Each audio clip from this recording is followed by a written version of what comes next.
আমার পয়গম্বর ডাক দিয়া বলে, সাহাবা ইকরাম, জাহান্নামের আসামীদের খবর কি জানো? ওই জায়গার অবস্থা কেমন করুন, বান্দা তো কখনো চিন্তাও করতে পারে না। বান্দা যদি জানতো কবরের অবস্থা কত কঠিন হবে, বান্দা কোনোদিন গুনাহের কাজে আগাইতে পারতো না।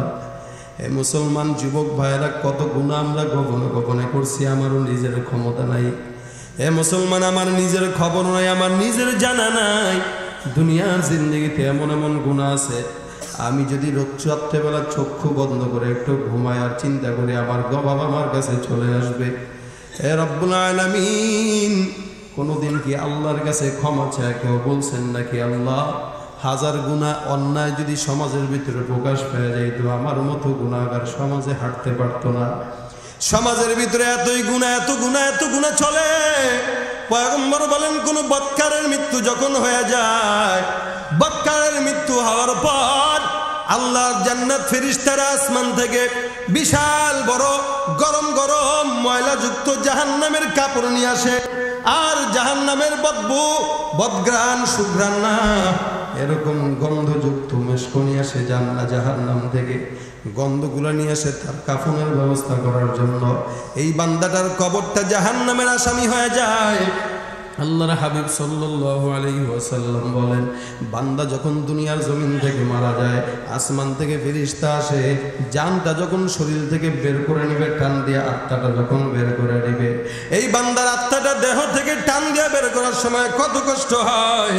আল্লাহর হাবিব সাল্লাল্লাহু আলাইহি ওয়াসাল্লাম বলেন, বান্দার এমন কষ্ট হয়, একটা গাছের ভিতরে কাঁটাযুক্ত গাছ, ওই কাঁটাযুক্ত গাছের ভিতরে একটা ভিজা চাদর যদি টান দিয়া হেঁচড়া নেওয়া হয়, ওই টান দিয়া হেঁচড়া নেওয়ার পর কাপড়টা যেমনি ছিঁড়বে, বান্দার দেহ থেকে আত্মাটা যখন বের করবে এতটাই কষ্ট হবে। পয়গম্বর বলেন হাদিস শরীফে, একটা বান্দা যখন বদকার হয়, যখন জানটা কবজ করা হয়, একটা জ্যান্ত ছাগলের চামড়াটা ছিঁড়লে যেমন কষ্ট, আল্লাহর হাবিব বলেন, এ দুনিয়ার উম্মত, একটা ছাগলের চামড়া জন্তু ছিঁড়লে যেমন কষ্ট হয়, একটা মুমিন, একটা বদকার, একটা বদদিনের যখন মরণ হয়, তার দেহ থেকে আত্মাটা বের করার সময় এর চাইতেও দ্বিগুণ কষ্ট হয়। বান্দা তো বুঝে না বান্দা কি করতেছে দুনিয়ায়। হে নবীর উম্মতের দল, আল্লাহ পাক রব্বুল আলামিনের পয়গম্বর বলে এতটা কষ্ট আল্লাহ পাক তাকে দিবে। এই বান্দাটার যখন আত্মাটা, বদকার আত্মাটা যখন আসমানের ভিতরে উঠায় নেওয়া হবে, আল্লাহ পাক রব্বুল আলামিন এই বান্দার জন্য আসমানের দরজাটা খুলবে না। আল্লাহ পাক রব্বুল আলামিন বলেন, লা তুফাত্তাহু লাহুম আবওয়াবুস সামা ওয়া লা ইয়াদখুলুনাল জান্নাতা হাত্তা ইয়ালিজাল জামালু ফি সাম্মিল খিয়াত। প্রথম আসমানে যখন আত্মাটা নেওয়া হবে, ফেরেশতারা ডাক দিয়া বলবে, বদকার আত্মাটাকে ডাক দিয়া বলবো, অমুক জায়গার অমুক জন, গুনাহ করতে করতে তোমার দেহটা নষ্ট হয়ে গেছে। আত্মাটা যখন আল্লাহ পাক রব্বুল আলামিনের সামনে নেওয়া হবে, প্রথম আসমানে যখন নিয়ে যাওয়া হবে, প্রথম আসমানটা তো খোলা হবে না। আল্লাহ পাক ডাক দিয়া বলবে, এই বদকারের জন্য আমার আসমানের দরজা চিরতরের জন্য বন্ধ। বান্দা বদকার, এই বান্দার আত্মাটা আমার আসমানে উঠতে পারবে না। কোথায় আসমানে নিয়ে যাওয়া হবে, কোথায় বান্দার এই আত্মাটা নেওয়া হবে? আল্লাহ পাক ডাক দেয়া বলবে, বান্দার আত্মাটা সিজ্জিনের ভিতরে নিয়ে যাও, বান্দার আত্মাটা জাহান্নামের ভিতরে নাও, বান্দার আত্মাটা ফিক্কা দিয়া জাহান্নামের তলদেশে ফেলা দেওয়া হবে। হে মুমিন ভাইরা আমার, জাহান্নামের ভিতরে যখন বান্দার আত্মাটা ঢুকবে, আল্লাহ পাক রব্বুল আলামিন কবরের ভিতরে ফেরেশতা পাঠিয়ে দেওয়া হবে। ওই জায়গা থেকে আবার কবরের ভিতরে বান্দার ফেরেশতা বসায় প্রশ্ন করা হবে, বদকার তাড়াতাড়ি বল তোর আল্লাহকে। হাদিস শরীফের ভিতরে পয়গম্বর বলেন, বান্দা তখন আফসোস করতে করতে বলবে, ইয়া লাইতানি কুনতু তুরাবা, রব্বুল আলামিন যদি আজকের দিনে মাটি হয়ে যাইতে পারতাম, আজকের দিনটা মাটি হইলে তো আমার জন্য ভালো ছিল। লা আদরি, লা আদরি, আমি কোনো কিছু জানি না, আমি কোনো কিছু বলতে পারবো না।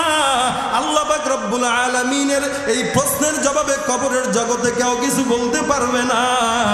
দ্বিতীয় প্রশ্ন করবে, ওমা দীনুকা, তোমার ধর্ম কি, তোমার দিন কি?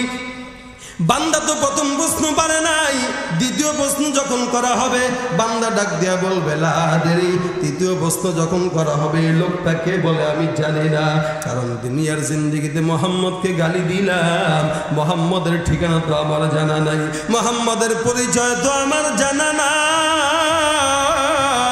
এই লোকটাকে চিনি না, আমি দিন কি বুঝি না, মালিককে বুঝি না। দুনিয়ার জিন্দেগিতে গভীর রাতে জেনার ভিতরে লিপ্ত ছিলাম, টিভি চালা টিভির ভিতরে গান বাজনায় লিপ্ত ছিলাম। হে যুবক ভাই, তুমি তো মনে করছো চিরস্থায়ী তুমি বাঁচবা, তুমি তো মনে করছো কবরের জগতে মনে হয় তোমার কোনো দিন যাওয়া লাগবে না, তুমি তো মনে করছো আল্লাহর কাছে দাঁড়াইতে হবে না, তুমি তো জিকির যারা করছে তাদেরকে গালি দিয়েছ, তুমি তো যারা নামাজ আদায় করেছে তাদেরকে খারাপ বলেছ, তুমি তো মনে করছো দুনিয়ার জিন্দগিতে তুমি তো হিরো, কিন্তু তুমি জানো না দুনিয়ার জিন্দগিটা তোমার মতো বদকার, তোমার মতো বোকার কেউ নাই।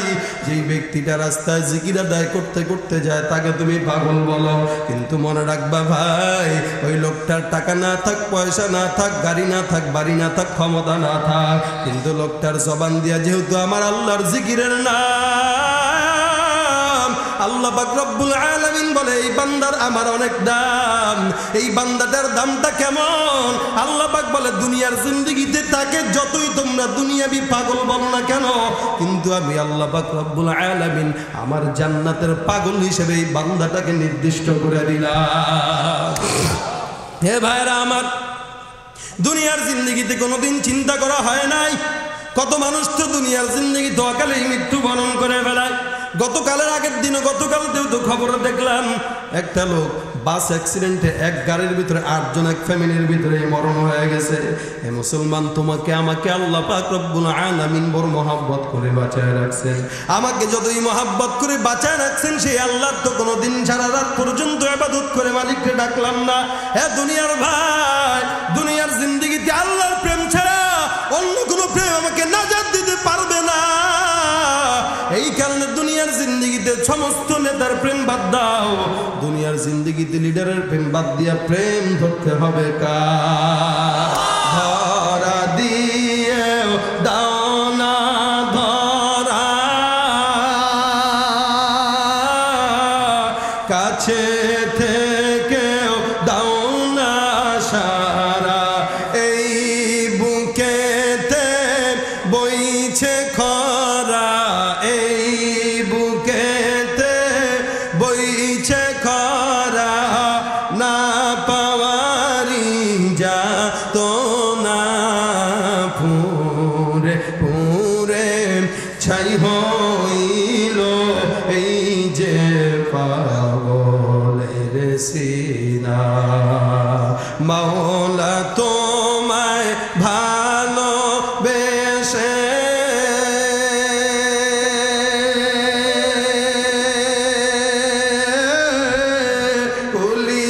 পুরে গন্ধ আসে, মাওলা তোমায় ভালোবেসে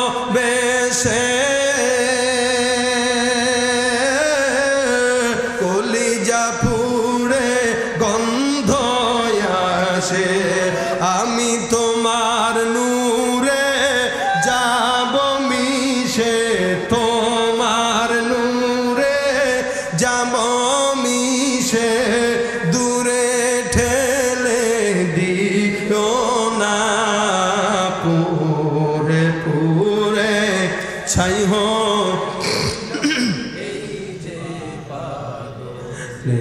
সিনা, পুরে পুরে ছাই হইল এই যে পাগলের সিনা। দিলের ভিতরে থাকবে কার প্রেম? হে মুসলমান, জবান খুলে মহাব্বতে রাখেন আল্লাহ, আরো মহাব্বতে আল্লাহ। আল্লাহর নাম যার দিলের ভিতরে থাকবে আল্লাহ পাক রব্বুল আলামিন বলে তার দিলটা শান্তিতে ভরপুর। আলা বিযিকরিল্লাহি তাতমাইন্নুল কুলুব। এই বক্কারের দিলের ভিতরে ছিল না আল্লাহর নাম। পয়গম্বর বলেন বান্দাকে 3টা প্রশ্ন করার পর বান্দা কোনো জবাব আর দেওয়া লাগবে না, বান্দা কোনো জবাবও দিতে পারবে না। এই বান্দাটার আত্মা এখন কোথায় যাবে? আল্লাহ পাক রব্বুল আলামিন বলে ডাক দিয়া ঘোষণা করা হবে, এ আমার ফেরেশতা একটা ঘোষণা করে দাও। কি ঘোষণা? বলে এই বান্দাটার জন্য জাহান্নামের ভিতরে যেই জায়গাটা আছে, জায়গাটা বরাদ্দকৃত জায়গায় বান্দাটাকে জাহান্নামের ভিতরে ঢোকায় দিয়া দাও। এই বান্দার কোনো আর জায়গা নাই, এই বান্দা জাহান্নাম ছাড়া উপযুক্ত কোনো কিছুর জায়গা নাই। বান্দা জান্নাতে কোনোদিন ঢুকতে পারবে না, ঢুকতে পারবে না। কেমনে ঢুকতে পারবে না? আল্লাহ পাক রব্বুল আলামিন উদাহরণ দিয়া বলেন, হে বান্দা, দুনিয়ার জিন্দেগিতে একটা সুইয়ের মাথা দিয়া কোনোদিন উট ঢোকানো সম্ভব নাকি?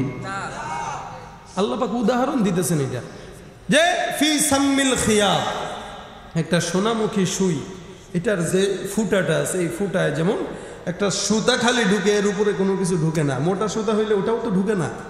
চিকন সুতা কেউ ঢুকাইতে গেলে সেপ দিয়ে ভিজে চিকন করে তারপরে ঢুকানো লাগে।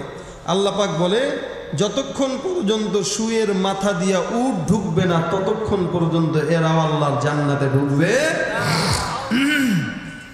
অনেকে মনে করতে পারে যে একদিন না একদিন জান্নাতে যাবই নাফরমানি করলে, সারা জিন্দেগি ভর আল্লাহর নাফরমানি করলে। আল্লাহ পাক বলে, ওই সুয়ের মুখে দিয়া উট যেমন ঢোকা সম্ভব, ঠিক তোরও জান্নাতে যাওয়া অসম্ভব। এই কারণে তখন থেকে জাহান্নামের প্রস্তুতি শুরু হয়ে যাবে, ডাক দিয়া ঘোষণা করা হয়ে যাবে, সুম্মা ফি সিলসিলাতিন দারউহা 70 যিরাআন ফাসলুকুহ। এর জন্য 70 গজ শিকলের ব্যবস্থা করো। ফেরেশতা যেগুলোকে দেওয়া হবে কানা, বধির, ল্যাংড়া, কথা বলতে জানে না, দেখতেও জানে না, শুনতেও জানে না, এমন এমন ফেরেশতা দিয়া বান্দাকে আযাব দেওয়া হবে। বান্দা যতই চিল্লান দিয়া বলবে ভাই কষ্ট লাগে, ফেরেশতা তো সেই কথাগুলো শুনবে না। কারণ কি? কারণ হলো ফেরেশতার কানই তো নাই, ফেরেশতা কেমনে শুনবে?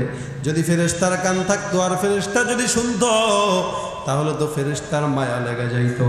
ফেরেশতা যদি দেখতো তাহলে তো ফেরেশতার মায়া লেগে যাইতো।